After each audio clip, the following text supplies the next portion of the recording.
Amidst the allure of Florida's sun-kissed beaches and vibrant nightlife lies a pressing secret etched upon its very geography, silently weaving a tale of importance that affects us all.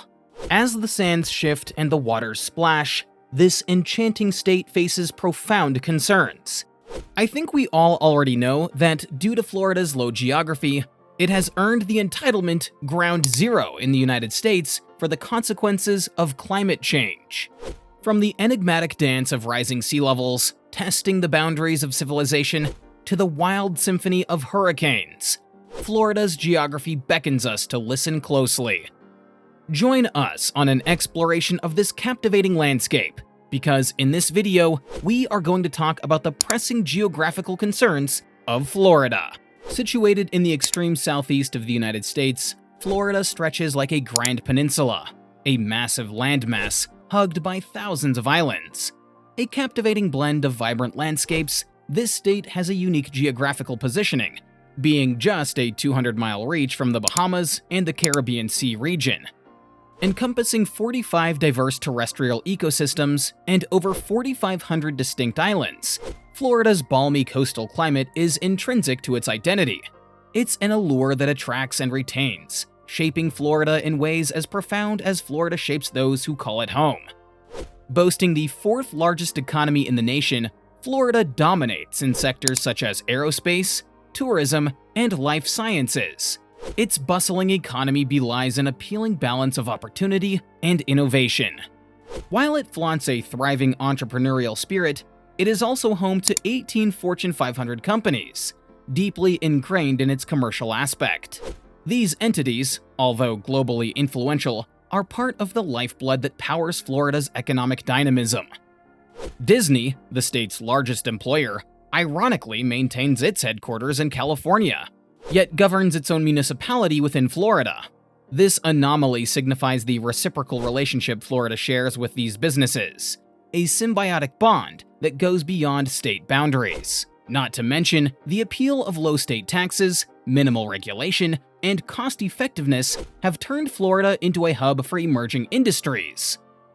West Palm Beach has emerged as the new Wall Street of the South, and much of southern Florida has evolved into a sanctuary for tech companies seeking alternatives to Silicon Valley. Florida's dance with cryptocurrency has steadily intensified, with Miami becoming a pivotal city in this emerging realm.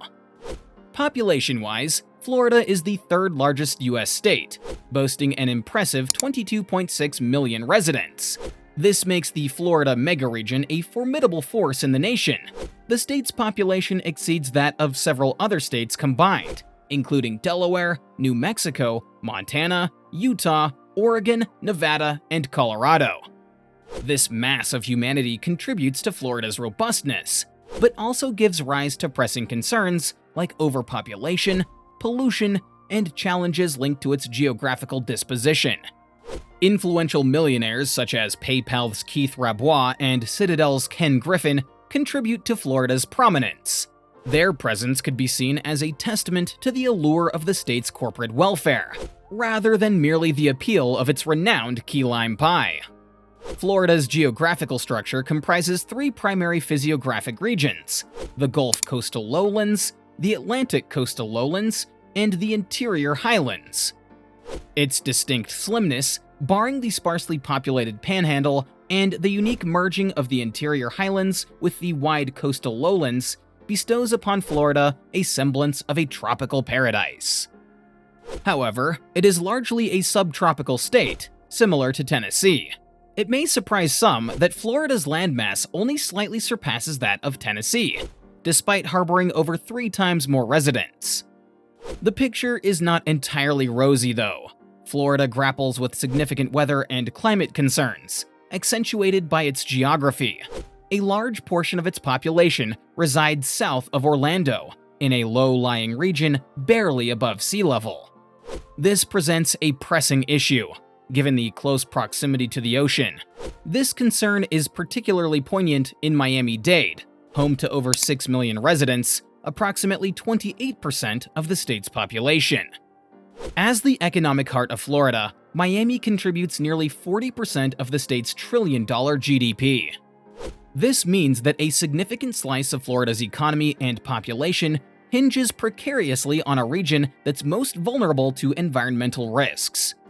While Miami-Dade's reputation as a commercial hotbed remains robust, recent years have seen a worrying contraction of its influence, with burgeoning economic hubs in Tampa and Orlando swiftly vying for the mantle of Florida's power centers.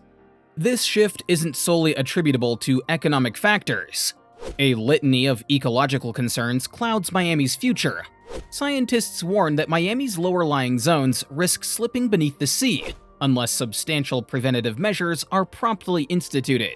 The city embodies Florida's geographical problems and is entangled with human-made issues. The core of Florida's predicament, and Miami's more intensely, revolves around its susceptibility to climate change. The state's scant elevation and porous limestone foundation heightens its vulnerability to natural disasters, such as flooding, storms, droughts, and even the perils of excessive heat. Don Griffin, research lead for the American Property Insurance Association, underscores Florida's precarious position in nature's sights. Poised between the heated waters of the South Atlantic and the Caribbean Sea, this location exposes it to severe storms, 6 of the costliest of which in U.S. history have devastated the Sunshine State, 3 happening within the brief span of time from 2004 to 2005. Despite the state's geographical obstacles, Florida continues to grow, yet the realities its residents grapple with are harsh. Insurance, for example, is a thorny issue. Home and auto insurance premiums often exceed double the national average and can prove impossible to secure. As a solution, the state has established its own in-house insurance group. The situation reached a crisis point in 2002, with numerous cities where homeowners couldn't find insurance. Since then, practically all major insurance companies capable of honoring their policies have withdrawn from Florida. However, it's not just geographical hurdles and overpopulation that are darkening Florida's horizon. Historically, Florida has prided itself on its business-friendly environment, marked by minimal regulations, limited enforcement, low corporate taxes, and the absence of a state income tax. While this laissez-faire approach fosters economic growth, it can also undermine factors critical to long-term success, such as the provision of safe housing, clean air, and potable water. This policy has inflated the risk of a major disaster in America's 4th-largest economy and 3rd most populous state for decades. This is especially alarming given that much of Florida's expansion since the early 1990s has resulted from draining swamplands. Experts warn that Florida's distinct ecology and biodiversity intensify its susceptibility to overproduction, pollution, and invasive species. For example, Florida has the highest number of invasive amphibians and reptiles globally, with 137 non-native species introduced between 1863 and 2010, 84% of which were attributed to the pet industry. Approximately 31% of Florida's plant species, which is around 1,300 species, are non-native, with 10% considered invasive. Among the most ecologically damaging invasive plants are Brazilian pepper, melaleuca, and Australian pine. In 2013, 5 rare butterflies indigenous to Florida, including the Zesto skipper, Rockland mesk skipper, Zeruco dusky wing, Knickerbean blue, and Bahamian swallowtail, had not been sighted for over 6 years. But they have not been declared extinct, as similar species have been rediscovered after long periods of absence.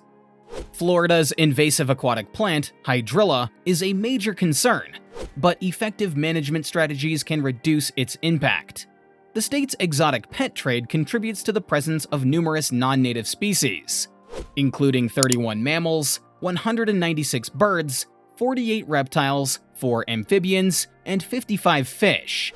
These species disrupt ecosystems, especially in the tropical southern region. Florida's fresh waters have 34 confirmed breeding fish species, the highest number in the world. The red imported fire ant poses a threat due to its aggressive nature and painful sting. Apart from invasive species, waste is another burning problem for Florida. Florida's primary industries, encompassing tourism, agriculture, manufacturing, and shipping, exploit its vulnerabilities to a staggering degree. Catastrophes like the 2021 collapse of the 12-story Champlain Tower South, the Piney Point toxic waste disaster, health hazards from phosphate fertilizer mining, and the ongoing tissue loss disease in the Florida Reef underline the state's predicament. To your surprise, Florida's 18 million residents and 80 million visitors generated 32 short tons of waste in 2010. Landfill space was a concern, costing $400,000 per acre. The state aimed to recycle 75% of waste by 2020, with single-stream recycling showing potential. St. Lucie County planned plasma arc gamification for trash disposal and energy generation. In 2010, there were 44 federal Superfunded sites, 101 brownfields, and over 3,000 sites with hazardous waste. Shallow water tables posed a drinking water risk. Phosphorus mining and fertilizers caused phosphorus runoff, affecting water bodies. Piney Point's 2021 breach contaminated Tampa Bay. Astoundingly, Florida, the fifth rainiest state and a peninsula boasting 8,346 miles of coastline, faces a scarcity of clean usable water. In a twist of irony, around 350,000 acres in southeastern Florida are earmarked for seismic disruption testing by Tacala and Brunette oil companies. Moreover, there are ruthless carbon dioxide emissions that lead to climate change in Florida. The result? Increased flooding from rising sea levels and concerns about more severe hurricanes. As stated in the beginning, Florida is considered ground zero for climate change due to its high population and economy concentrated in low-lying coastal areas. The majority of residents in the state believe in anthropogenic climate change, but political divisions hinder statewide mitigation efforts, focusing more on resilience than comprehensive adaptation. All of these emphasize how Florida's eagerness for business inadvertently exacerbates its pre-existing geographical and geological challenges, pushing the state further toward the brink of disaster. Now it's time for you to take action. Are you aware of the environmental challenges facing Florida? How do you think we can address them together? Share your ideas and thoughts down in the comments below. Don't forget to subscribe to our channel and turn on that notification bell for more important discussions on pressing issues. Thanks for watching.